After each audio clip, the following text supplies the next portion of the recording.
You are watching TVC News at 7.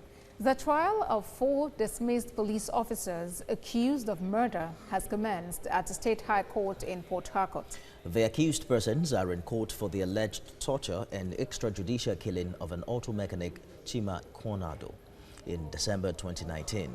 Correspondent Uche Okoro reports.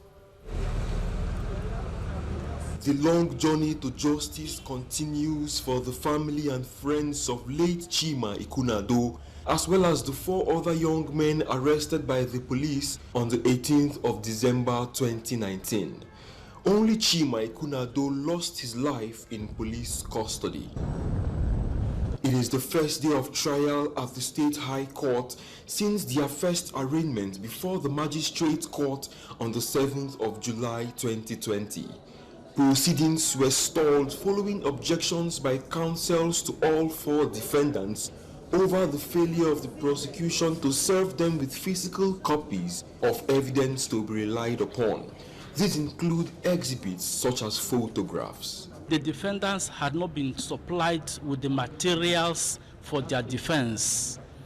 That is why the court made an order that before the next hearing, the prosecution should avail all the defendants with the materials for their defense.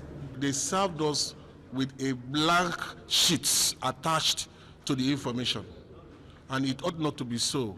The law is specific that the defendants are entitled to all the documents that the prosecution intend to use to conduct the proceedings. They are saying that there are other things that they needed, and one of them, they said they needed the photograph of the late man and injuries inflicted on them.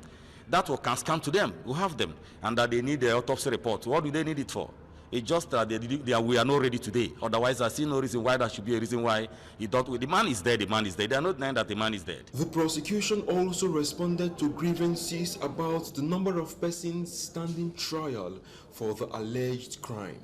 A lot of people may have been arrested in respect of a particular crime. After investigation, the police will know those who actually committed the crime. So in this case, the police investigated and discovered that those other 2 that they are referring to don't have anything to say. And the office of the DPP, I did the opinion. I have also scanned through the entire 10, every 10, and I see no reason why I will fault the decision of the police. The presiding judge ordered that the defendants be remanded in custody of the police special anti-robbery squad and given unhindered access to their lawyers.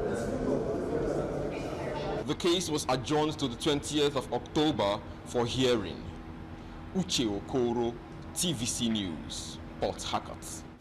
Uche joins us now live from Port Harcourt for updates on this story. Uche, you have reported in the past months a series of protests in reaction to this particular incident. Tell us very briefly, or rather summarize for us the background to this story. Oh, well, actually, everything began sometime in December 2019 when these young men were arrested on suspicions of armed robbery. As it turned out, those allegations were false. But between the period of arrest and ascertaining that the allegations were false, one of them unfortunately lost his life, and that's the man who this story has revolved around all these months. It's been trending on social media, also been trending on mainstream media, the hashtag Justice for Chima and Justice for Ikoku 4. At some point, there was the release Ikoku 4, that's the other 4 young men arrested alongside him, and then it transited to Justice for Chima and Justice for Ikoku 4. Yeah, so the journey to justice continues. Like they say, justice delayed is justice denied. So it is hoped that this trial will move as swiftly as possible so that families of the victim can have closure. But today, there were 2 very contentious issues in court. One was the issue of the non-availability of the physical copies of the evidence that the prosecution intended to tender before the court during the course of trial. Now, the defense counsel relied upon Section 386 of the ACGL, that's Administration of Criminal Justice Law, which doesn't just protect the rights of the victim, also enforces the rights of the defendants, giving them the opportunity to adequately defend themselves. The other contentious issue was the place of remand. Now, both counsels on both sides argued on the issue of place of remand, while the defense insisted that they should be remanded in custody of SARS.